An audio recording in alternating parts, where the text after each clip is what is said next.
They said money can buy anything, even love.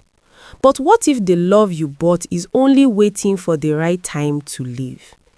In a Kotanwa, there lived a man so rich that poverty feared his shadow. They called him lucky. They called him powerful. But they never asked what he did with that power. This is the story of Nfon, the man who used wealth to steal dreams, and the young woman who stayed quiet long enough to destroy his pride without raising her voice. Stay with me, because this ending will shock you. In the land of Ikotanwa, wealth spoke louder than truth. And among all men, none spoke louder than Nfon. Nfon was a man in his 40s, broad-shouldered, smooth-faced, and always dressed in expensive fabrics that whispered power. He owned lands beyond counting, cars that slept in air-conditioned garages, and houses that touched the clouds. In Ikotanwa, people said, if Nfon breathes near you, poverty runs away. But Nfon did not collect lands alone. He collected wives. Not just any wives, fine young girls, girls with bright eyes, girls with futures still unfolding. Whenever Nfon set his eyes on a girl, he did not ask about her dreams, he asked about her parents' hunger. He would arrive with gifts, cars packed like obedient animals, envelopes heavy with promises, blocks of cement stacked beside poor houses. To desperate parents, Nfon was not a man, he was answered prayer. Let her marry me, he would say calmly. I would change your lives. And lives were changed, just not the girls. The first wife came with hope. Nfon treated her like royalty for months. Then the shouting started, then the insults, then the cold nights. One day, she ran. The second wife stayed longer. She endured. Then she broke. The third wife married him out of greed. She left when the money could no longer buy peace. People whispered, but Nfon laughed. With my money, he said, I can marry tomorrow what I divorced today. And it was true. Girls still came. Some blinded by wealth, some ignorant of his past, some sacrificed by poverty. Until one day, he met Ediswa. Ediswa was different. She was young, yes, but her eyes were not hungry. She carried books, not vanity. She spoke about school, about becoming someone, about leaving Ikotanwa to touch the world. When Nfon proposed, she said no. People gasped. No one had ever said no to Nfon. But poverty has its own voice. Her parents were poor, bones wrapped in skin, hope hanging by a thread. When Nfon promised to build them a house, fear replaced love. They forced her hand. You will marry him, her father said, eyes low. Our suffering is too much. That night, Ediswa cried until sleep carried her tears away. She knew her future was being sold. But inside her silence, something else was born. A plan. And Nfon, smiling proudly at his newest possession, did not know that this marriage would be the last chapter of his pride. Ediswa entered Nfon's mansion like a bird walking into a golden cage.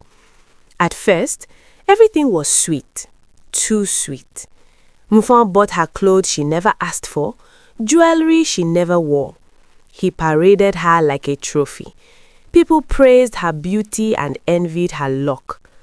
But Ediswa watched, and she listened.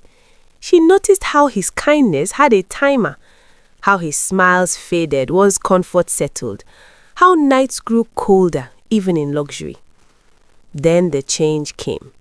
Nfon became controlling. He shouted over small things. He returned home late, smelling of strange perfumes and lies. Soon, other women began to appear. Laughing girls, careless girls, girls who did not know what awaited them. Ediswa suffered silently. But unlike the others, she did not run. She remembered the stories. Every wife who escaped left with nothing. Every wife who fought was broken. So she endured. But while enduring, she prepared. Unknown to Nfon, Ediswa had resumed her studies, quietly, carefully. She traveled under excuses. She read at night when the house slept. She registered for her master's degree, hiding her ambition like a sacred secret. If Nfon discovered it, he would crush it. So she smiled. She bowed. She pretended ignorance. Nfon thought he had tamed her. He mocked her dreams. Education, he laughed one night. Money is the only degree that matters. Ediswa said nothing, but deep inside, her fire burned brighter. Months turned into years. Other wives came and went. Nfon's house echoed with emptiness disguised as laughter. His health slowly declined. Small sicknesses, long coughs, restless nights. Ediswa stayed. People wondered why. They didn't know she was counting credits, counting time, counting strength. Then one day, her final result arrived. She had everything she needed, and Nfon had no idea that the woman he thought was broken had already outgrown him. It happened quietly. No shouting, no warning. One morning, Ediswa packed her things. Not many things, just documents, certificates, and dignity. When Nfon returned home and did not find her kneeling, he laughed. She will come back, he said, but she didn't. Instead, sickness fell hard on Nfon, the kind that humbles kings, the kind money cannot chase away. His relatives panicked. Bring Ediswa back, they begged. She is the only one who stayed.